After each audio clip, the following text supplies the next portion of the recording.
This is the Lone Crater YouTube. We hope this video helps. In this video, I will explain how to put Dodge Challenger in neutral full guide.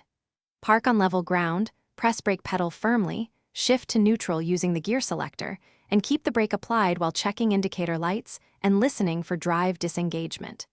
If using manual clutch, depress fully and shift to neutral. Always set the parking brake when stopped and avoid rolling, and consult your owner's manual for trim-specific notes. Automatic Challengers are straightforward, but follow these safe steps to ensure neutral engagement.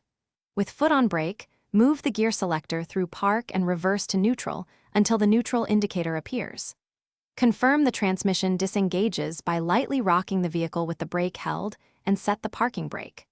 Avoid shifting to neutral while driving at high speed, and if unsure, have a trained technician demonstrate. Quick recommendation: if you are finding this guide helpful, please subscribe and like to support the channel. On another note, Robot Face upgrade your clean game with the Shark AI Ultra Robot Vacuum, voice control, helpful for tidy garages and detailing spaces.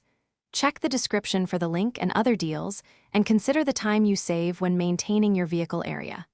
Thanks for the support. Now let's get back to the video. Manual transmission challengers require clutch coordination and attentive control. Here's a simple routine to reach neutral safely.